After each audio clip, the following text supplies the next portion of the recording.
Hello, welcome to Eyewitness News. My name is CD Madia. We are coming to you live from Nazareth, where the ANC is holding its 6th National Policy Conference. Today is the last day of conference. Today we're expecting to hear what the ANC wants to recommend to its national conference. How does the ANC think it's fared over the past 5 years? And what does the ANC suggest needs to be done with the country to tackle a number of issues, as well as the state of the organization? The big question about the ANC is it still fit for purpose? If you're South African, you've seen day in and day out all the areas of tension that keep coming up. One of those issues is that what you see, the tensions between African migrants as well as South Africans. And that's an issue that's a hot topic. It definitely dominates a lot of our news bulletins. I am now speaking to Aaron Motsoaledi, who, of course, in his capacity as an ANC diplomat in government, deals with home affairs. It's one of the big issues. It's made you popular in some instances. It's made you unpopular in some instances. You are here at a conference. You've been able to take in what some of your own party members think of this particular issue of migration, the tension, the crisis that we're facing in the country. What is your general takeaway as we speak now about what ANC members think and think needs to be done? Well, firstly, we developed a migration policy which says the whole immigration system of the country must be completely overhauled. And yesterday in the commission, it was welcomed by everybody. They actually want us to do more on this issue of migration. What is left is for plenary to go and accept the proposals that were made from the commission. Firstly, that were made from the paper, and secondly, that were made from the commission. That what we are having now in migration needs a complete overhaul. We are also focusing, remember there are 3 acts which has been passed since 1994, which impact on migration. Firstly is the Citizenship Act of 1995. Secondly, it is the Refugee Act of 1998. And thirdly is the Immigration Act of 2002.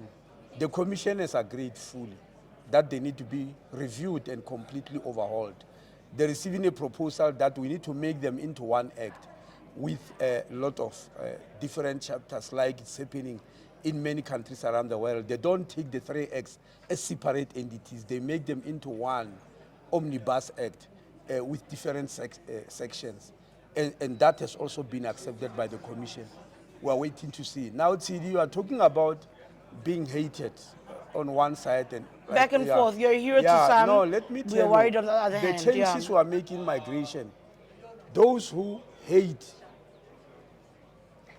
and brand us xenophobic are beneficiaries of the system that's happening now, which is bad.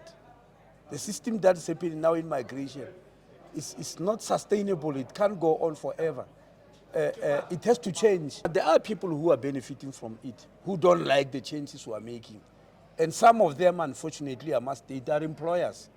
Employers who want us to leave the present situation, which perpetuate modern-day slavery. There's modern-day slavery in some of the things that are happening. Where an employer, in South Africa.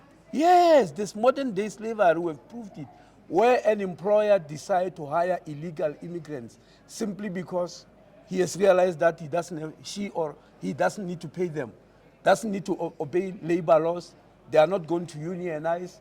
It's not going to look at what the Constitution is saying, because the migrants themselves are too scared even to raise a voice. What do you say about the factory, a plastic factory we found in Allroad in Alberton, where there are illegal migrants there from Malawi and Zimbabwe, and 4 from China, who are sitting there, they work inside the factory, they eat there, they sleep there, they are locked in.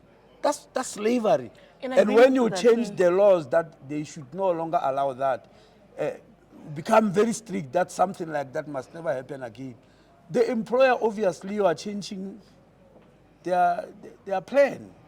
But part and parcel of the problem, for me at least, is that the ANC has kind of allowed us to wallow for so many years. In fact, one makes an argument that pressure to act is because you are really in a precarious position as far as your relationship with the electorate is concerned. But not only that, there are groups that are agitating for change, and that's amounted to more pressure on the ANC to act. One has to always go back to the fact that you've been in government all these years, allowing this to happen. It's not new complaints that you're hearing about such things.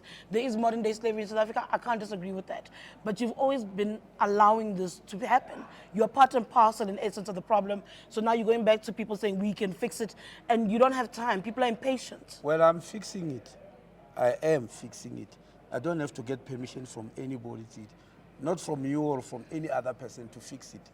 If you checked in Home Affairs, we've effected lots of arrests that have been taking place of both foreign nationals and South Africans who are collaborating and Home Affairs officials who are collaborating. We are charging them, we are still charging more.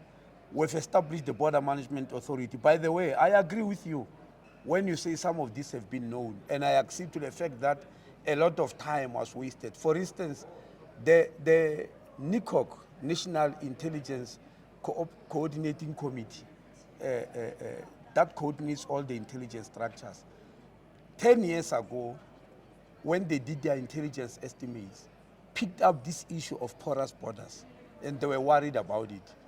And they said a border management authority need to be established. But you need an act which must be passed by parliament, not government only, the Absolutely. whole parliament.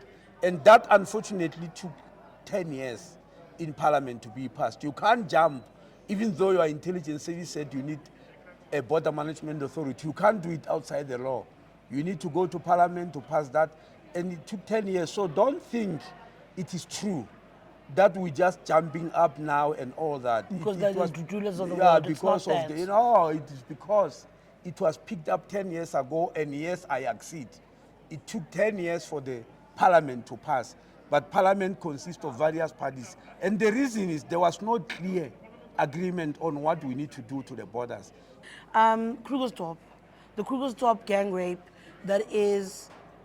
that's heartbreaking, and it's actually quite difficult to fathom as to how it's happened. I know it's made you think of your time in dealing with such stories in your old ministry in health. People are talking about people in Basotho blankets. People speak about the Zamazamas. That's one of those ongoing issues that government hasn't been able to have a handle on either.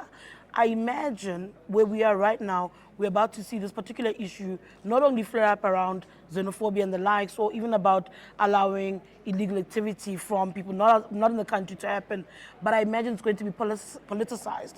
I imagine going forward, it will be a ticket for political parties that have risen on an issue of separating South Africans from some of their counterparts. What are your thoughts around what needs to happen there? How do you navigate that? And how do you try and avoid the politics and rise above and deal with the actual issues there? Well, see, the document, that's heartbreaking what happened there. It's actually inhuman. What happened to those women is inhuman. And anybody who's perpetrated that, I mean, there's no way that we can ever have leniency on such an individual. Now, it's a PTS. Political parties are always opportunistic, obviously.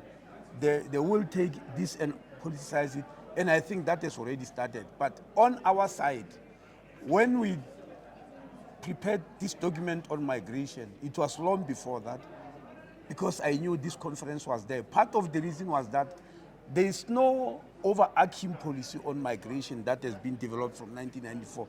We've got pieces of legislation that exist separately. And we decided to prepare that document so that we come and say, look, we need to have a clear policy on this migration thing. And we are going along with it. But the issue there that happened is deep criminality that goes beyond migration. So that when we deal with it, we must deal it with as a crime to human beings, but also combined with the migration issue. And that's why immediately after Minister Cele reported this matter, we sent immigration officers there to check, and we'll take action after that. Okay, thank you so much.